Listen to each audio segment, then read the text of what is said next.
Salut à tous, bienvenue dans un nouvel épisode de BEST pour Build. Nous sommes de retour ici sur mon yacht italien de 35 ans. Et il y a presque exactement un an, ce bateau a coulé. Il a gelé puis dégelé et a coulé au fond de cette marina ici. Nous avons consacré beaucoup de temps à sa restauration, à le ramener à la vie et à le rendre à nouveau fonctionnel, voire même mieux qu'avant. Cependant, nous n'avons pas veillé à ce que le même scénario ne se répète pas en cas de tempête hivernale exceptionnelle. Donc dans l'épisode d'aujourd'hui, ce que nous essayons de faire, c'est de nous assurer que si les températures baissent très très bas, à nouveau ici à Portland, ce bateau ne va pas geler, puis dégeler et ensuite devenir un sous-marin, et c'est ce qui nous attend. Je pense que la première partie de ce puzzle est en fait que nous devons commencer cela à ma maison. Alors, allons-y. De retour à la maison, nous sommes dans mon nouvel espace de bricolage pour construire de petites choses. En ce moment, beaucoup de choses sur le bateau m'intéressent. Le plus important pour une utilisation quotidienne est de connaître l'état du système de batterie. Il est constamment branché sur un chargeur, mais une interruption de l'alimentation à quai ou une panne de chargeur, déjà arrivée auparavant, pourrait survenir. Le bateau a de nombreux systèmes qui fonctionnent, et ils ont un peu de courant de fuite, et si cela fait peut-être un mois que je n'y suis pas allé, ces batteries pourraient se décharger. Si ces batteries se déchargent, les pompes de cale qui sont censées empêcher le bateau de couler ou ralentir le naufrage du bateau. Pour une utilisation quotidienne normale sur le bateau, il est important de pouvoir connaître à tout moment la tension de la batterie, sans quoi certains équipements pourraient ne pas fonctionner correctement. Deuxièmement, en plein hiver, comme maintenant, je tiens vraiment à connaître la température à bord du bateau. Nous allons prendre des mesures plus tard dans cet épisode pour nous assurer que la température reste là où nous le voulons sur le bateau à tout moment, mais je veux pouvoir vérifier à tout moment qu'elle est là où nous le voulons. Nous allons essayer de réaliser cela en utilisant l'un de ces gars. C'est un Arduino, un circuit imprimé très peu coûteux. Ils sont vraiment très bons pour lire les capteurs. Le plan de jeu est de construire un dispositif de surveillance. Je pense que cela s'appelle IoT, mais je ne sais pas ce que IoT signifie. Internet par là-bas, je ne sais pas. Nous allons essayer de construire un dispositif de surveillance qui permettra à cette chose de lire la tension de la batterie du bateau et la température à bord du bateau, puis d'utiliser un signal cellulaire pour envoyer ces informations à un serveur que je peux ensuite consulter sur n'importe quel appareil, mon téléphone portable, mon ordinateur, n'importe où, des points bonus, si nous pouvons obtenir un système d'alerte. Commençons donc. J'ai travaillé sur ce projet en arrière-plan depuis des mois. Donc, je vais passer rapidement pour montrer mon processus de réflexion sur la construction et comment tout s'est assemblé. Ainsi, vous pourriez le reproduire chez vous. La partie la plus difficile pour moi était l'appareil cellulaire, car beaucoup de tutoriels en ligne utilisent un module qui ne fonctionne que dans d'autres pays. Beaucoup de personnes qui réalisent ces tutoriels que je suivais sont en Inde ou dans d'autres endroits qui ont encore des tours analogiques ou 2G ou 3G, et je ne pense pas que nous en avons encore aux États-Unis. Donc, si vous descendez dans ce terrier de lapin et que vous êtes comme moi et essayez de tout faire avec un budget limité, cela ne va pas bien se passer. Et c'est très peu coûteux par rapport aux bénéfices, mais commençons par notre Arduino Uno R3. Ça coûte environ 10 $ sur Amazon. Pour que le signal cellulaire fonctionne aux États-Unis, j'ai dû mordre la balle et dépenser quelques dollars de plus. Et c'est un bouclier Subscriber Identity Module 7000 fabriqué par, ça s'appelle Botletics. Et vous pouvez aussi les trouver sur Amazon. Tout ce dont je parle, je vais mettre un lien dans la description au cas où vous essayez de le trouver. Et c'est merveilleux parce que c'est vraiment facile à intégrer dans votre Arduino et vous ne perdez pas l'accès à toutes vos broches. Il est donc pré-épinglé pour servir comme un sandwich ici. Et puis boum, nous avons notre bouclier de module cellulaire sur notre Arduino. Sachez que je pense que c'est comme 65 $ sur Amazon avec livraison du jour au lendemain, mais c'est comme 40 $ si vous le commandez en ligne. Je pense maintenant, pour faire fonctionner cela, vous avez besoin de deux choses. L'une est une batterie qui est un peu étrange, que cela ne veut vraiment pas fonctionner sans cette batterie. Donc, c'est une batterie lithium-ion de 3,7 volts et le seul hic à cela est que vous devez être vraiment prudent sur la polarité dans cette prise ici. Différentes batteries auront cette même prise et elle se branchera comme ça, mais les fils seront échangés. Donc, vous devez vous assurer de suivre les schémas sur le site web de Botletics pour leur bouclier et vous obtenez une batterie qui fonctionne ou vous obtenez une batterie avec la bonne polarité et sinon, vous coupez ces fils et vous les inversez. Donc, une batterie de 3,7 volts, elle en veut vraiment une. Je ne sais pas vraiment pourquoi.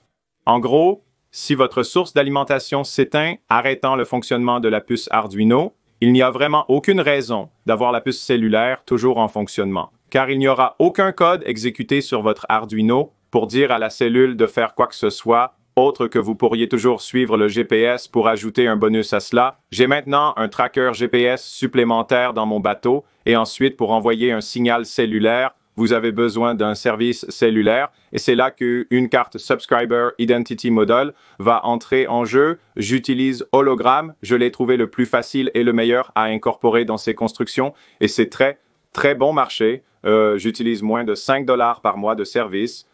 Et vous pouvez en avoir une livrée à votre maison gratuitement et ensuite vous la chargez comme un plan de données prépayé. C'est très bon marché, donc ça glisse juste ici. Maintenant, j'étais un programmeur professionnel, mais tout cela fonctionne dans un langage que je ne maîtrise pas très bien et j'ai trouvé que la façon la plus facile de faire cela est d'utiliser un code exemple. Donc, quand vous chargez l'Integrated Development Environment Arduino et que vous vous connectez à votre Arduino, passez par un tutoriel de base, vous êtes bon. Là, vous apprendrez comment faire les choses de base. Et puis, chacun de ces modules dont je vais parler, ils viennent avec des bibliothèques de code exemple. Et ce que j'ai fait, c'est que j'ai juste pris le code exemple et puis j'ai commencé à le modifier pour qu'il corresponde à mes besoins. Donc, la chose Botletix peut faire beaucoup avec celle. Donc, il peut faire des messages texte, il peut faire des poussées de serveurs qu'ils appellent l'exemple IoT et c'est ce que nous visons. Donc, j'ai chargé le code exemple et j'ai compris comment envoyer des informations factices à un serveur gratuit que je vous montrerai dans une seconde. Donc, juste en utilisant le code exemple et quelques tutoriels que j'ai vus sur YouTube, j'ai pu programmer ce programme, l'Arduino, pour utiliser ceci en utilisant son code exemple pour envoyer des informations factices à un serveur que je pouvais lire sur mon ordinateur. Donc, c'est une grande victoire. L'étape suivante était d'écrire une fonction pour envoyer un service de message court à mon téléphone. Cela serait mon système d'alerte, donc j'ai regardé leur exemple Long Term Evolution qu'ils vous donnent avec la bibliothèque. Pour cela, j'ai pu commencer à envoyer des messages texte à mon téléphone très rapidement. Donc, je vais utiliser cette fonction pour le système d'alerte. Donc, maintenant, nous avons un Arduino qui peut envoyer des informations sur Internet à un serveur et je peux lire ces informations à partir d'un serveur sur mon ordinateur ou mon téléphone. Donc, nous sommes à mi-chemin. La question est maintenant, comment obtenons-nous les informations sur l'Arduino? La première chose que je voulais faire... Merci à Optima pour les batteries fournies qui permettent de lire la tension. Lien dans la description. Pour tous nos bateaux, notamment le bateau en cours de travail et le bateau rouge, lorsque nous avons remplacé toutes les batteries. Merci à Optimum pour leurs excellentes batteries marines Absorben Glass Mat. J'en utilise une de 75 ampères comme batterie de test. Après une recherche Google, voici le module nécessaire pour envoyer la tension de la batterie à un Arduino. On ne peut pas simplement utiliser une broche d'entrée et y mettre la pleine tension. 12 à 16 volts que vous allez avoir sur une batterie, cela s'appelle simplement un capteur de tension et c'est bon pour tout ce qui est Vint. Je suis certain qu'il régule la tension à moins de 5 volts. J'ai du code qui comprend la sortie de ce composant. D'un côté, nous avons besoin des bornes positives et négatives de la batterie et de l'autre, un fil de signal et un fil de terre. L'Arduino possède un plein d'entrées, de sorties, de signaux et de terre, donc c'est vraiment bien. Donc, pour garder ces choses à côté l'une de l'autre, c'est une entrée analogique ici, et donc ça va être, laissez-moi vérifier que c'est sur le signal. Oui, donc, le rouge est mon fil de signal qui va dans la broche, à 0 que je devrais connaître pour le code, et ensuite, la terre va à la terre. La prochaine étape est évidemment d'obtenir la batterie positive et négative pour cela. Je souhaite également alimenter l'Arduino, mais je ne suis pas certain que vous puissiez le voir sur l'image. Alimenter l'Arduino avec les batteries du bateau. Nous pouvons donc faire ces deux choses en même temps avec ce gars ici. Donc, c'est connecté à la batterie positive et négative en ce moment. Voici un convertisseur Buck. Et j'en ai effectivement eu un qui a fondu à l'intérieur de la Lamborghini au Specialty Equipment Market Association récemment. Il est possible que j'en ai acheté un trop bon marché. Il peut réguler à la baisse la tension courant continu, l'entrée sur cela et quelle que soit la tension de la batterie. Quand les batteries sont en charge, leur tension peut monter jusqu'à 14, 15 ou 16 volts, puis redescendre lors de l'utilisation.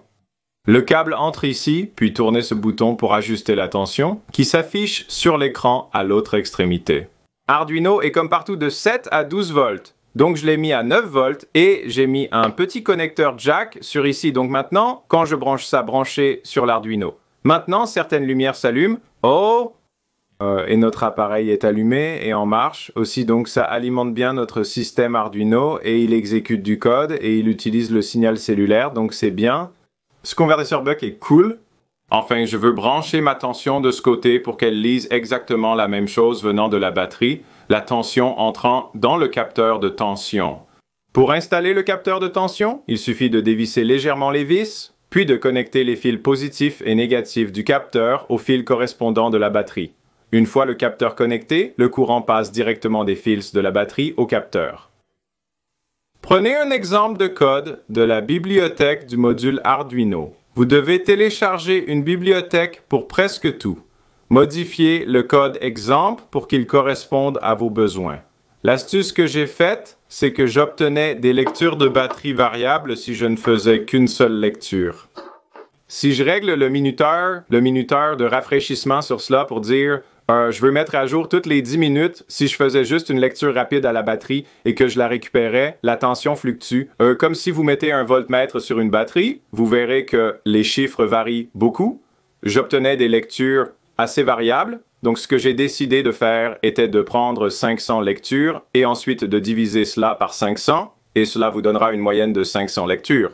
Donc, je prends très rapidement 500 lectures de la batterie, je fais la moyenne de celle-ci et c'est ma variable de tension de batterie qui entre dans la commande d'envoi que j'envoie au serveur. La dernière pièce récemment ajoutée est la température. Je veux connaître la température du bateau au cas où le système de chauffage que nous allons construire plus tard échoue. J'ai besoin de savoir si elle descend en dessous d'un certain seuil. Ensuite, si nous prenons la température et la tension, je peux dire que si l'une des deux sort de la norme, déclenchez l'alarme et envoyez-moi de nombreux messages texte. Pour faire cela, il y a ce module juste ici. Donc le module est en fait assez petit. C'est ce gars-là, et puis il a ce long fil vers votre capteur de température juste ici. Celui-ci peut aller de assez loin en dessous de 0 à plus chaud que le compartiment moteur du bateau va obtenir, je pense, près de 200 degrés Fahrenheit.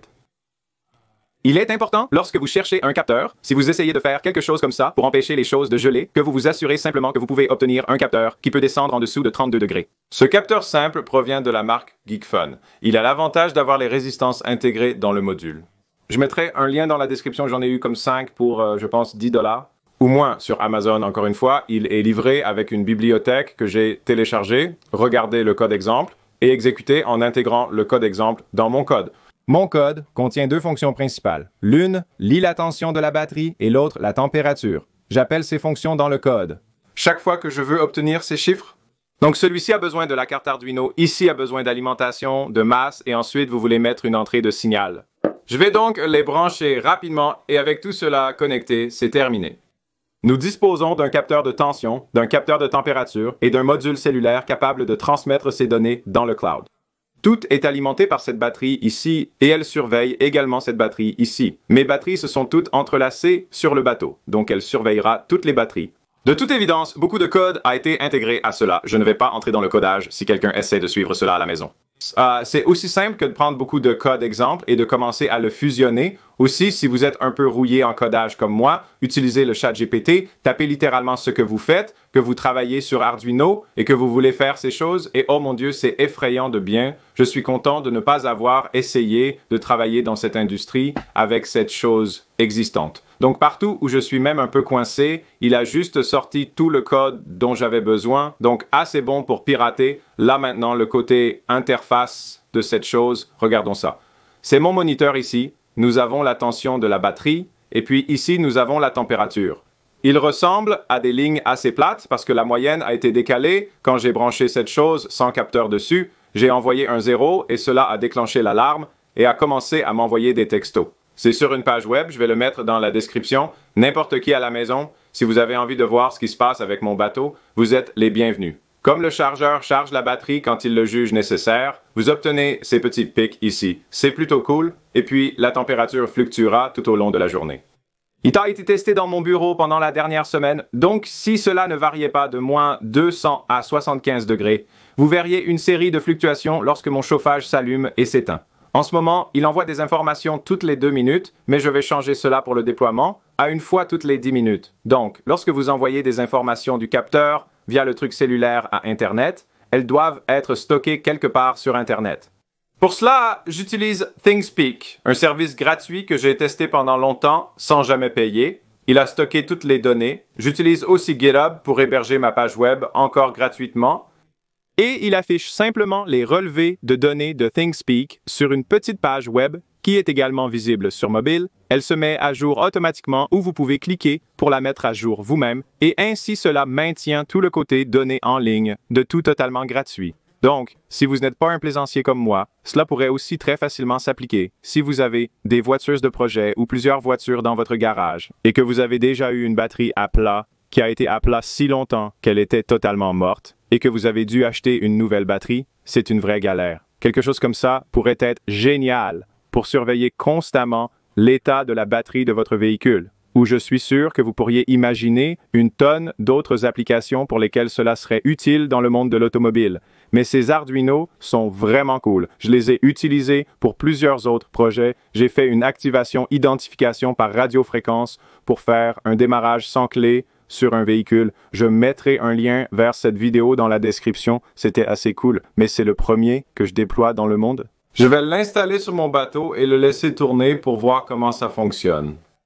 Nous avons besoin d'un conteneur et d'un moyen de l'organiser proprement. Retournons dans mon bureau pour le concevoir. J'utilise le logiciel de modélisation 3D Studio Max, mais ce n'est pas idéal pour développer et concevoir une telle boîte, car mesurer et référencer un objet par rapport à l'autre est assez difficile. Fusion 360 est le logiciel approprié pour faire cela, mais ce n'est pas le moment pour moi de prendre du temps dans ma journée pour apprendre mieux. Fusion 360, donc je sais que je peux faire cela en environ 10 minutes si j'utilise 3D Studio Max, ou cela pourrait se transformer en un projet de 3 heures si je passe du temps à apprendre Fusion 360.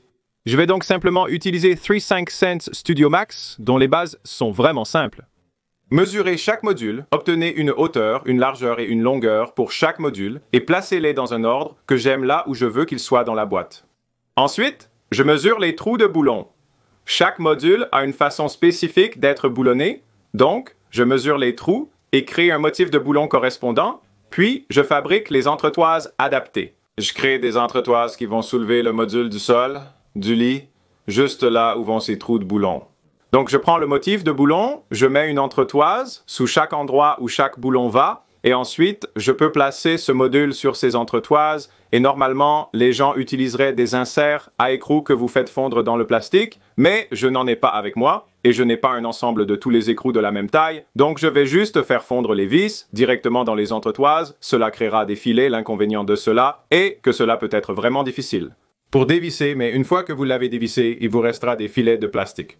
Je place mes entretoises correctement pour que le module soit bien positionné une fois boulonné. Ensuite, je dois simplement créer une petite étagère pour la batterie qui ne sera pas boulonnée. J'ai donc créé une petite étagère où si le couvercle est sur la batterie, ne peut pas glisser hors de cette étagère, puis simplement encapsuler le tout dans une boîte et ensuite créer un autre rectangle qui représente le couvercle. Et dans le logiciel de découpage, cela ressemble à ça. Nous imprimerons cela sur notre Creality K1 Max que j'utilise pour toutes mes pièces de voiture. La définition n'est pas très élevée, mais c'est suffisant pour une boîte simple. Maintenant, imprimons.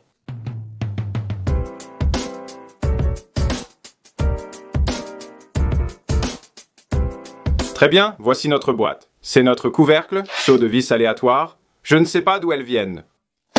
Et j'ai un fer à souder. Ce ne sera probablement pas super joli, mais voyons si nous pouvons tout assembler. Et je veux aussi une ventilation, donc j'ai oublié de les modéliser sur le côté de cela. Donc je vais probablement juste utiliser un fer à souder pour brûler des trous dedans, les fumées. Ne sont pas super, ne faites pas ça à la maison. Voyons si nous pouvons tout regrouper dans un joli paquet.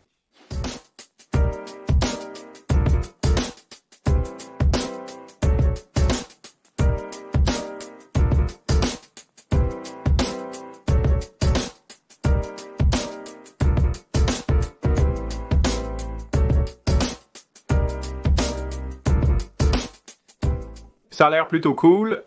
J'ai fixé tous les modules là-dedans et ils sont séparés du fond pour le refroidissement. En parlant de refroidissement, je dois encore percer quelques trous. Donc, je vais percer quelques trous sur le côté ici, quelques autres pour la ventilation. Et ensuite, je vais aller de l'avant et appliquer le couvercle et mettre les boulons dans le couvercle. Et nous devrions être prêts à retourner au bateau.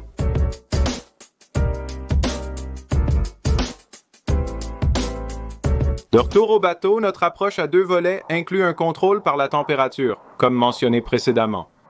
L'échauffage, les choses roses là-bas, et l'autre est notre boîte de surveillance. Nous allons commencer par fixer la boîte de surveillance et la configurer de cette façon. Nous commençons à obtenir des lectures et nous pouvons nous assurer que nous aimons les lectures et toutes ces bonnes choses, etc. J'ai donc réglé le taux d'échantillonnage sur ceci maintenant à une fois toutes les 10 minutes. Il enverra une lecture. Donc nous allons aller de l'avant et mettre cette chose en place. Et pour faire cela, vraiment, c'est juste, ces deux petits câbles ici doivent être branchés sur notre batterie et ensuite, il devrait, si tout fonctionne, et il a une réception cellulaire depuis le pont inférieur, devrait commencer à envoyer des lectures à notre serveur. Et nous pourrons vérifier cela sur notre téléphone et ensuite, nous pouvons passer à la phase 2, qui est de s'assurer que cette chose ne tombe même pas à des températures basses. Donc, je n'ai pas vérifié la zone sous le pont depuis la dernière saison de navigation.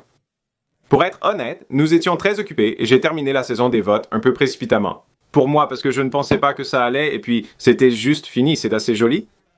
C'est assez serré ici. Les moteurs ont l'air bons, l'aluminium se comporte très bien, ce qui est agréable. Maintenant, concentrons notre attention sur le système de batterie. Un peu boueux, d'accord. Donc, ce sont nos batteries et vous pouvez voir qu'elles ont toutes les deux un petit clip dessus. Des batteries positives et négatives sont reliées à un chargeur de chaque côté avec deux batteries supplémentaires de l'autre côté. Chaque côté a un chargeur et ceux-ci maintiennent les batteries. Et précédemment, avant ce système que nous sommes sur le point d'installer, vous savez, nous venions vérifier pour nous assurer que le chargeur va bien, parce que ce n'est pas la chose la plus fiable au monde. Et nous avons eu un problème avec une batterie, donc nous vérifions maintenant la tension sur chacune d'entre elles pour des raisons de sécurité. Parce que dans ce bateau, il y a une pompe de cale. À la haute, il y a une flotte sur elle. Vous pouvez vraiment la voir juste devant mon doigt. Elle a une flotte dessus. Cela se déclenchera si le niveau d'eau devient trop élevé. Une alarme se déclenchera si le niveau d'eau devient trop élevé. Il y a deux pompes de cale, une derrière moi et une à l'avant, alimentées par ces batteries. C'est pourquoi il est crucial de continuer à les utiliser.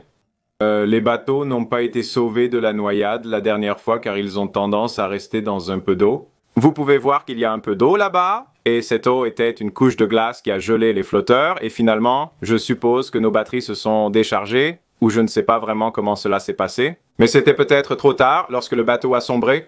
Quoi qu'il en soit, c'est le système de batterie. Les quatre sont interconnectés. Nous devons simplement prendre notre boîte et l'amener ici. Et je vais aller de l'avant et le connecter au positif et au négatif de cette batterie, juste ici, et ensuite nous vérifierons le signal envoyé à notre serveur. D'accord, la boîte est installée, je pense que c'est un bon endroit pour elle, sur le bateau. Honnêtement, beaucoup d'endroits où je pourrais la mettre, je ne sais pas vraiment. Je ne voulais pas que des choses de batterie interfèrent avec elle, alors je la pose ici, sur le sol pour le moment. La sonde de température flotte juste là et les fils mènent à la batterie. Et cela envoie les données en direct en ce moment. Donc cet épisode sortira demain et nous devrions avoir près de 24 heures de données historiques sur la température sur le bateau. Maintenant, c'est notre système de surveillance prêt à fonctionner. J'ai fixé de manière permanente un câble de données parce que c'était difficile à brancher et débrancher. Je l'ai fait au cas où je voudrais venir faire des modifications. Je viens de me rappeler que je ne me souviens pas du niveau de tension si les batteries descendent en dessous de 9 volts. Il commence à m'envoyer des alertes par texto. Mais je ne me rappelle plus à quelle température je l'ai réglé. Je vais consulter mon code source et si je ne l'aime pas, je reviendrai le mettre à jour, ce qui est rapide car il suffit de brancher ceci et d'actualiser le code. C'est super que ça soit en place et opérationnel. Passons maintenant à notre plan d'action pour la suite. Notre système de chauffage, comment nous allons chauffer le bateau quand il atteint des températures basses, d'accord sur comment nous allons chauffer cette chose. Donc, nous avons besoin d'un chauffage pour aller là-bas et nous avons besoin d'un chauffage pour descendre ici pour nous maintenir au-dessus des températures de congélation. J'ai opté pour des chauffages d'espace de base d'Amazon. Une des choses en cherchant C pour acheter C, est-ce que nous devons rester sous un haute puissance? Nous ne pouvons pas avoir une haute puissance car nous ne pouvons pas pousser plus de 2000 watts et le chargeur de batterie à travers ce câble marin. Nous devons rester en faible puissance et ceux-ci étaient disponibles rapidement. Nous allons voir s'ils fonctionnent. Et sinon, nous avons le moniteur pour tester d'autres options. Il va descendre à 30 degrés ce soir et nous pouvons littéralement obtenir une lecture en direct et voir comment les choses se passent. Donc ce sont des chauffages d'espace de 500 watts, et plutôt que de les faire fonctionner 24/7, ce qui va juste brûler beaucoup d'énergie inutile, ce que nous allons faire est de les mettre sur un interrupteur thermostatique. Donc ceux-ci sont assez cool, et c'est évidemment juste un interrupteur de 110, et nous allons brancher la chose ici, et donc il va s'allumer à 32 degrés, et il va s'éteindre à 35 degrés, et il chauffera dans cette fenêtre jusqu'à ce qu'il obtienne la zone jusqu'à 35 degrés.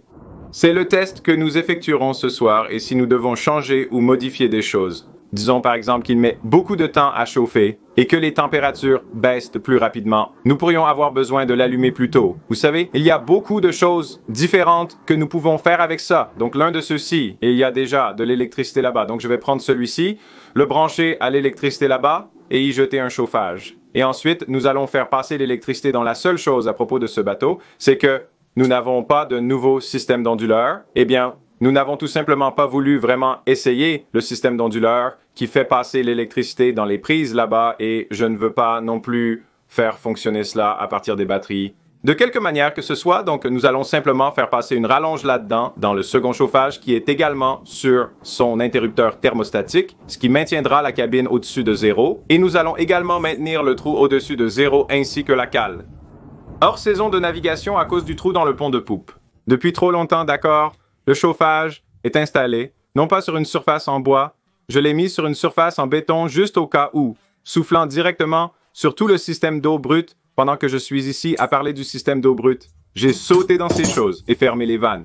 Ça, il y a une vanne là et une vanne là, elles sont toutes deux fermées, mais je me souviens que je pense qu'une de ces vannes ne fonctionnait pas correctement, je ne suis pas sûr à 100%, et parce que je ne suis pas sûr à 100%, c'est pourquoi nous prenons certainement toutes ces précautions supplémentaires, parce que c'est ainsi que nous avons coulé la dernière fois, c'est essentiellement de ce côté que l'eau a gelé dans cette section de tuyauterie. Juste là, et cela a cassé le tuyau du filtre à eau, et cela a causé la fuite.